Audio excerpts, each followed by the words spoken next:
Don't miss part 2 of this special Dirty User's Guide to Style. Coming up, we get hot with the woman who dresses the sexy Spice Girls.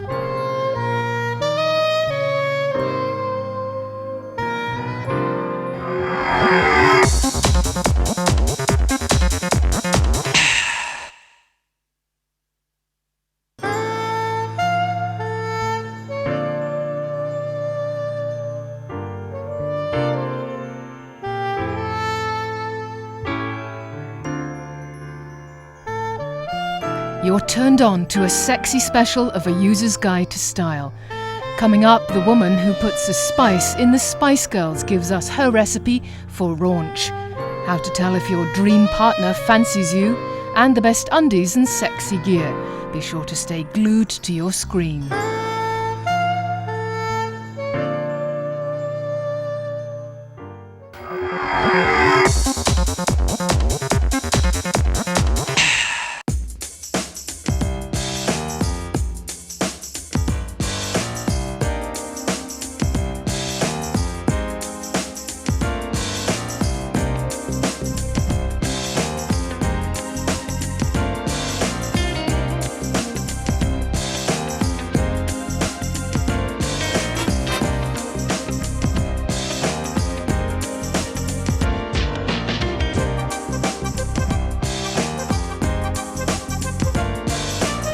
So how did it start off with the Spice Girls then, Dee?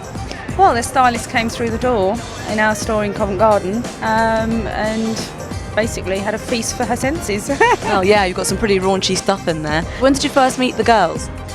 On my birthday, actually, back in February. That was the time I remember. It was coming up to the Brits and they had a really busy schedule that day. I had to, they called me out to measure them up and it was just running around after them, each one of them, you know, in between their work and basically measuring them up. So how does it work now, Dee? Do they come to you for off-the-peg stuff, or do you make special costumes for them? Both, actually. It depends on the occasion, I think, for them. The stylist comes in quite regularly and purchases goods off the peg. Other times they want something really unique. I'll do a project and work individually on the girls, on the mood of each individual girl. And how does it feel to have them wearing your stuff on stage, seeing it on television, thinking, wow, that's mine and it looks great? Absolutely ecstatic, yeah. Or what was it like the first time you saw something? A really terrific feeling. It's nice to see babes wearing the stuff with the right attitude. What are they wearing at the moment? Well, start with that one that Jerry wore a little while back when they were really hitting the high life. Red PVC that Jerry also wore. Mel B definitely likes to wear animal. You might recognise some of the snow leopard that she wore at the awards. This is a very recent one that I'm doing at present in the turquoise with the black applique. I'm doing this one for Victoria in the bronze tone. And is that for the film? That is for the film. Who do you think is going to look better in this, Emma or this mannequin? I think it's going to be an Emma number, isn't it? Baby Spice all the way. In white. She's having this in white, that's for the film.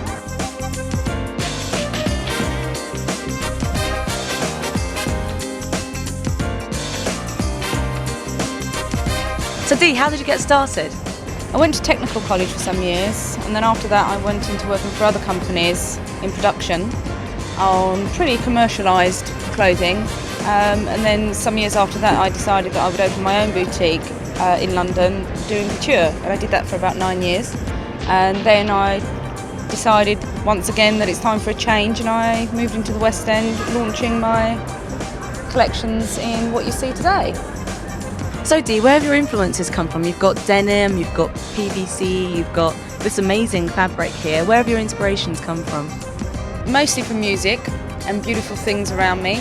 I think it's a very complex kind of inspiration. I think the 90s is a very combined type of lots of different moods, you know, for different people and individual feeling about beautiful things, you know, lots of colour.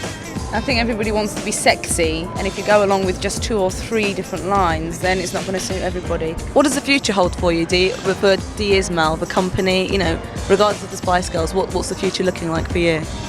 Well, definitely aiming for the music industry. We're getting pretty international. We're going to be doing the Paris Pret in September, moving on to Japan in October, and New York next year. So Dee, I'm out there looking for girl power. How do I go out and get it? The right attitude. An inner attitude and outer attitude all goes hand in hand. With the right attitude, you can go places.